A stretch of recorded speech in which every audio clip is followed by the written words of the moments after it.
امام ابو عیسیٰ ترمذی رحمۃ اللہ تعالیٰ عابد و زاہد اور بے مثال حافظہ کے مالک اور عظیم محدث تھے۔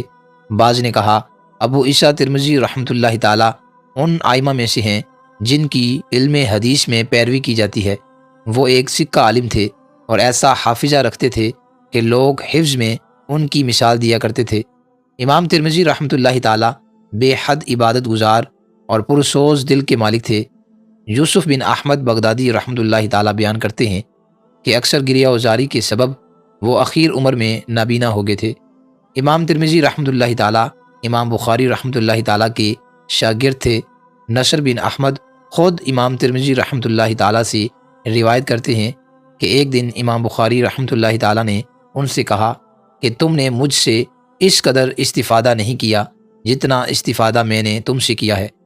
اور عمران بن اعلان نے کہا کہ امام محمد بن اسماعیل بخاری رحمۃ اللہ تعالیٰ نے وفات ہونے کے بعد اہل خراسان کے لیے علم و عمل میں امام ترمذی رحمۃ اللہ تعالیٰ جیسا کوئی شخص نہیں چھوڑا۔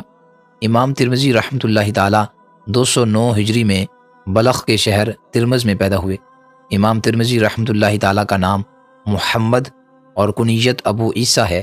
جامعہ ترمذی میں انہوں نے اپنے نام کی بجائے کنیت کو اختیار کیا ہے، اور جہاں اپنا ذکر کرتے ہیں قال ابو عیسیٰ کے ساتھ ذکر کرتے ہیں۔ امام ترمذی رحمۃ اللہ تعالیٰ نے حصول علم کی خاطر خراسان، عراق اور حجاز کے متعدد شہروں کا سفر کیا اور اپنے وقت کے بہترین افاضل، علوم حدیث کے ماہرین اور جید اساتذہ سے علم حاصل کیا۔ ان کے اساتذہ میں سے چند حضرات کے اسماء یہ ہیں: قتیبہ بن سعید، ابو مصعب، ابراہیم بن عبداللہ حروی، اسماعیل بن موسیٰ اسدی، سوید بن نصر، علی بن حجر، محمد بن عبد المالک بن ابی شوارب، عبداللہ بن معاویہ، محمد بن اسماعیل البخاری، مسلم بن الحجاج الکشیری اور امام ابو داود رحمۃ اللہ تعالیٰ علیہ اجمعین شامل ہیں۔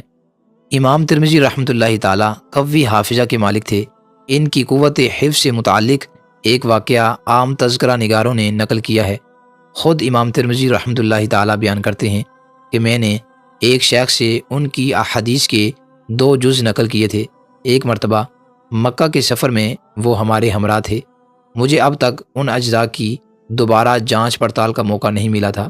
میں نے شیخ سے درخواست کی کہ آپ ان احادیث کی قرأت کریں اور میں سن کر ان کا مقابلہ کرتا جاؤں۔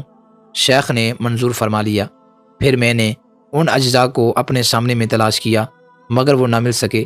بالآخر میں نے ان اجزاء کی مثل سادہ کاغذ اپنے ہاتھوں میں پکڑ لیے اور شیخ سے قرأت کی درخواست کی۔ شیخ قرأت کرتے رہے اور میں اپنے ذہن میں ان احادیث کو محفوظ کرتا رہا۔ اتفاقاً شیخ کی نظر ان سادہ کاغذوں پر پڑ گئی اور وہ ناراض ہو کر کہنے لگے، تم کو شرم نہیں آتی؟ مجھ سے مذاق کرتے ہو؟ پھر میں نے سارا ماجرا سنا کر اپنا عذر پیش کیا اور کہا کہ آپ کی سنائی ہوئی تمام احادیث مجھے محفوظ ہو گئی ہیں۔ شیخ نے کہا سناؤ، اور میں نے وہ تمام احادیث من و عن سنا دی۔ شیخ نے دوبارہ امتحان لینے کے لیے 40 ایسی احادیث پڑھی جو صرف ان سے روایت کی جاتی تھی۔ امام ترمذی رحمۃ اللہ تعالیٰ نے ان احادیث کو بھی اسی طرح ترتیب وار سنا دیا۔ اس پر شیخ نے انہیں تحسین و آفرین کرتے ہوئے بے اختیار کہا، ما رأیت مثلک، میں نے تمہاری مثل آج تک کسی کو نہیں دیکھا۔ 13 رجب 279 ہجری کو مقام ترمز میں امام ترمذی رحمۃ اللہ تعالیٰ کا انتقال ہو گیا اور وہیں آپ کو دفن کر دیا گیا۔ اللہ رب العزت آپ رحمۃ اللہ تعالیٰ کی قبر انور پر کروڑوں رحمتوں کا نزول فرمائے۔